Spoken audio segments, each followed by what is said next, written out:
Bienvenue à tous.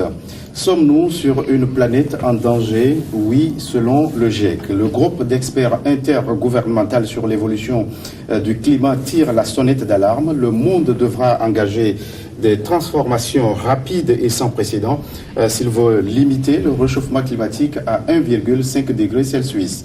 Les scientifiques du monde entier mettent en garde contre les risques accrus au-delà de ce seuil. Nous en parlons sur ce plateau avec deux acteurs de la société civile. Credo Eze, vous êtes chargé du programme Climat-Énergie à JVE, Jeunes Volontaires pour l'Environnement.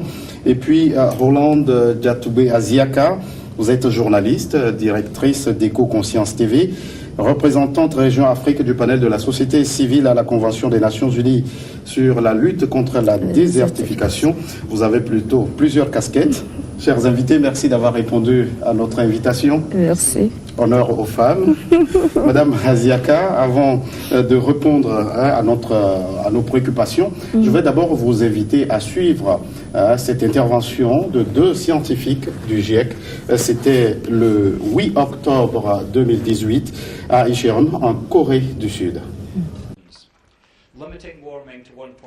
Limiter le réchauffement climatique à 1,5 degré Celsius requiert des changements d'une ampleur sans précédent.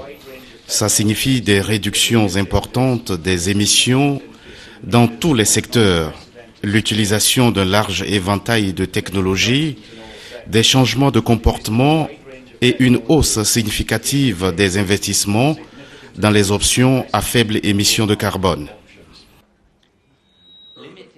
Limiter le réchauffement climatique à 1,5 plutôt que 2 degrés réduirait le nombre de personnes exposées aux risques climatiques et vulnérables à la pauvreté par plusieurs centaines de millions d'ici 2050. Les émissions de dioxyde de carbone devraient diminuer considérablement avant 2030 pour éviter un réchauffement de plus de 1,5 degré Celsius au milieu du XXIe siècle, suivi d'une élimination à grande échelle du dioxyde de carbone. Roland Aziaka, le GIEC qui tire la sonnette d'alarme, le rapport 2018 du GIEC, le portrait sombre d'un monde en surchauffe. Oui, c'est ce que nous pouvons dire. Ça fait chaud au cœur et ça fait réagir, ça fait sursauter le cœur, si je peux le dire, parce que ce rapport, je rappelle, c'était sorti, rendu public le 8 octobre dernier, et ce document de 400 pages, ces 400 pages analysent l'impact d'un réchauffement climatique de 1,5 degré Celsius ou de 2 degrés Celsius. Aujourd'hui, la question est est-ce qu'on limite le réchauffement à 1,5 ou à 2 degrés Celsius? Ici, on a une différence de 0,5 degrés Celsius. Et comme il a dit, si nous n'arrivons pas à stabiliser l'émission de gaz à effet de serre, il y aura vraiment des conséquences considérables. Il y aura des conséquences considérables, Credo. C'est votre analyse aussi? Oui, il y aura des conséquences considérables, comme le rapport même l'a dit. Il y a des données qui ont été mises en avant. Par exemple, le rapport a dit que si on limitait le réchauffement climatique à 1,5 degré et si on limitait également ce réchauffement à 2 degrés, la différence des 0,5 degrés feront qu'on aura une réduction de 10 cm du niveau de la mer. Oui. Donc comprenez que si nous limitons nos émissions à 1,5 degré, c'est mieux que de limiter ces émissions-là à 2 degrés. Donc c'est vraiment un tableau qui est sombre pour ceux qui sont du côté, ceux qui ne sont pas climato-sceptiques, et pour ceux qui sont climato-sceptiques, bon, tant mieux, ce n'est pas leur souci. Leur souci, c'est que la Terre est en train de se réchauffer normalement et qu'il n'y a pas passion de l'homme.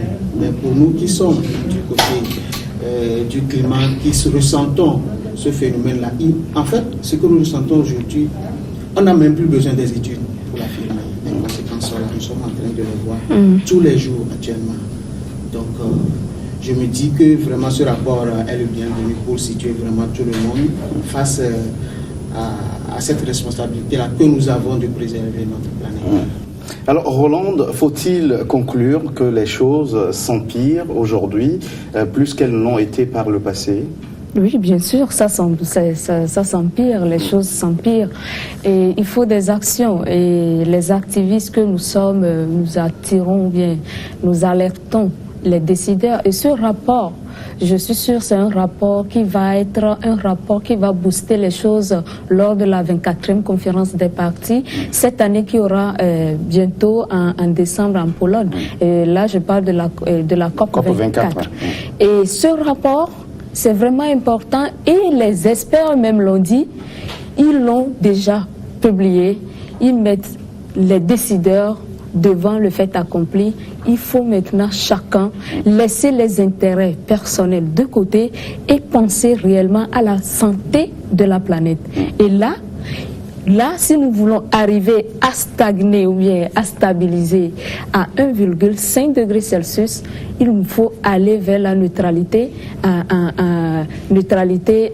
émission des gaz à effet de serre, surtout le CO2. Alors, Credo, les experts du GIEC recommandent des changements profonds. À quel niveau précisément il faut les opérer? Les changements cités par le groupe. En fait, on peut les retrouver dans le domaine des énergies, dans le domaine des industries, même dans le domaine du transport, de l'aménagement du territoire, et aussi au niveau de nos comportements, nos modes de vie. Vraiment, il faut vraiment un changement profond de tous ces aspects-là, afin de pouvoir rester en dessous des 1,5 degrés. Et moi, je passe par ici pour saluer en fait cette victoire du groupe Afrique, parce que lorsqu'on était à la COP 21, l'objectif c'était 2 degrés. Oui. Et heureusement avec le groupe Afrique, on s'est dit non, nous en Afrique on ne peut pas aller à 2 degrés, nous voulons rester à 1,7 degrés. Et à travers les négociations, on a pu vraiment faire asseoir cette position-là, et c'est vraiment un coup de chapeau. Je tire chapeau au groupe Afrique d'avoir su négocier ardemment. Parce qu'avec les 1,5 degrés déjà, il y a des conséquences. Donc imaginez si on allait à 2 degrés. Alors, quelles sont aujourd'hui les activités, puisque vous en parlez, les activités ou les comportements qui ne sont pas de nature à aller dans le sens de la stabilisation du réchauffement à ce 1,5 degré Celsius? Au niveau des énergies, vous avez par exemple les énergies fossiles, voilà, qui dégagent énormément de gaz à effet de serre, surtout le CO2, qui n'est pas bon pour notre planète. Et il faut aller vers une transition énergétique qui nous permet de pouvoir faire la promotion des énergies renouvelables, par exemple, parce que nous avons le soleil, nous avons le vent, nous avons même les vagues qui peuvent nous fournir des énergies qui sont des sources d'énergie qu'on peut exploiter à vie. Le soleil là, pour au moins selon les scientifiques 5 milliards d'années. Donc c'est énorme. Et au niveau du transport, il faut privilégier les transports en commun. C'est vrai que sous d'autres cieux, il y a tellement, tout le monde veut avoir sa voiture, ce qui fait qu'on dégage, les voitures dégagent énormément des gaz à effet de serre. Et nous sommes maintenant dans cette logique d'aller vers les voitures propres, des voitures électriques. Et on l'a déjà dans certains pays, c'est vrai que chez nous, ce n'est pas encore ça. Et au niveau de nos industries, comment il faut changer les choses, au niveau de nos bâtiments, il fait chaud. Maintenant, vous allez continuer encore avec du mur, avec du béton. Est-ce que vous êtes sûr que vous allez utiliser, quelle quantité d'énergie vous pouvez utiliser pour ça? Donc, vraiment, au niveau des bâtiments, si par exemple vous voulez construire, peut-être vous allez voir là où, suivre la position du vent pour que lorsque vous construisiez, au moins à travers les fenêtres, vous pouvez avoir de l'air pour ne pas gaspiller de l'énergie. Nous voulons utiliser la climatisation via le ventilateur. Donc, il y a tout ce paradigme, il y a toutes ces choses-là que nous devons changer dans nos modes de vie, de Alors, Roland, vous avez pointé du doigt la nécessité d'aller au-delà des intérêts personnels. Vous avez le sentiment qu'aujourd'hui, on ne va pas au-delà des discours? Justement, on ne va pas au-delà des discours. Et je rappelle, lors de la COP 21, quand notre président Faure Gnassingbé avait participé, et l'un de ses discours dit, ça suffit les discours, maintenant il faut passer aux actes. Et l'autre fois, à One Planet Summit, il a encore réitéré ce discours que j'adore bien. Il faut aller au-delà des paroles. Il faut des actions concrètes. Et là, aujourd'hui, aller vers l'action, vous savez, après COP21, on nous a dit COP 22, c'est la COP de l'action. On est là dans cette COP d'action. Aujourd'hui, on est passé COP 22, on a passé COP 23, et maintenant nous préparons à la COP 24. À la COP 24. Quand l'action? Quand finalement l'action? Et là, ça interpelle tout le monde. Et Credo l'a dit, il faut des changements profonds. Comment? Individuellement, localement, national, international. Vous savez, cette histoire de changement climatique, il y a trop de lobbies derrière. Il y a de lobbies derrière. Il y a des intérêts en jeu. L'Afrique, il a félicité les experts, le groupe Afrique, qui peut aujourd'hui se réjouir parce que les experts de GIEC disent au fait, il faut limiter les émissions de gaz à effet de serre le réchauffement à 1,5, qui a été le champ de bataille pour le groupe Afrique lors de la COP 21. Maintenant, comment arriver concrètement à l'action? Vous savez, dans le rapport, ils ont même estimé le montant qu'il faut pour lutter contre les changements climatiques. Actuellement, nous n'arrivons même pas à mobiliser le fonds vert. La fourchette, pour vraiment avoir ce fonds, c'est difficile à mobiliser. Nous avons des intérêts au niveau interne dans cette géopolitique où nous savons déjà la position des États-Unis avec un président comme Donald Trump. Nous savons les climato-sceptiques, et maintenant à notre propre niveau, au niveau des pays qui subissent vraiment les changements climatiques. Là, je parle des pays en voie de développement, en l'occurrence mon pays, le Togo. Au plan national, comment nous arrivons à mener des actions vraiment concrètes sur le terrain pour montrer? Le Togo n'a rien à voir avec les émissions de gaz à effet de serre, mais nous avons notre CDN.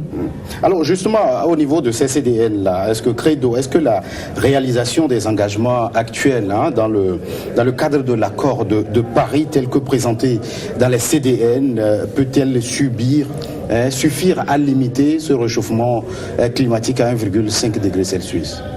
Non. Pourquoi je dis non? Parce que lorsqu'on a fait le compte de toutes les CDN, les CDN sur les contributions déterminées au niveau national, c'est-à-dire les engagements des pays à réduire les émissions. Lorsqu'on a fait le compte de toutes les CDN du monde, notre trajectoire de réchauffement va de 3 à 4 degrés de réchauffement. Et ça veut dire qu'il faut reprendre encore certaines actions au niveau de certains pays pour pouvoir réduire vraiment les émissions et ne pas dépasser les 1,5 degrés. Donc, le compte n'y est pas encore. Il y a beaucoup d'efforts à faire, d'où le cri d'alarme du groupe d'experts sur l'évolution du climat. Oui. Alors, Roland, il y a encore beaucoup de choses à faire. Alors, vous parlez des actions à mener dans chaque pays. Alors, sur quel aspect il faut encore mettre beaucoup plus d'accent?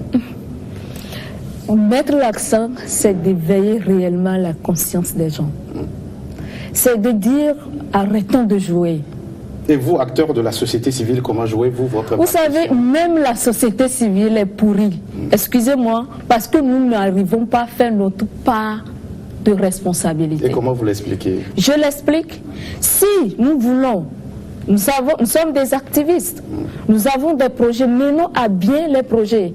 Il y a trop d'intérêts, il y a trop de trucs partisans, ou bien on veut gagner. C'est qu'on a trop ce besoin parce qu'on prend les questions de changement climatique comme comme on dit chez nous, bitos.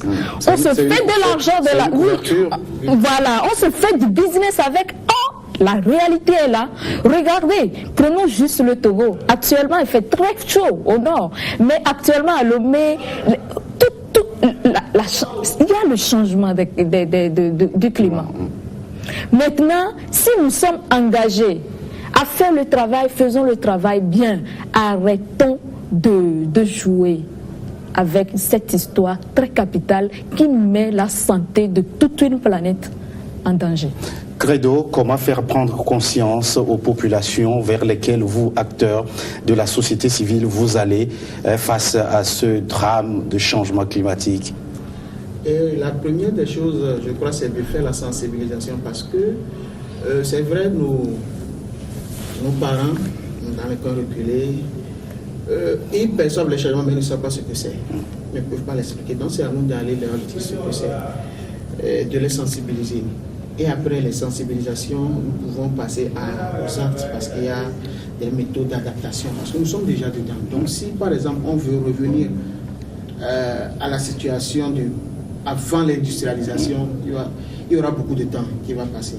Donc ce qui veut dire qu'après sensibilisation, nous devons joindre la parole à l'acte en faisant de l'adaptation, de l'atténuation et surtout en renforçant la résilience de nos communautés face aux conséquences ou aux effets néfastes des changements climatiques.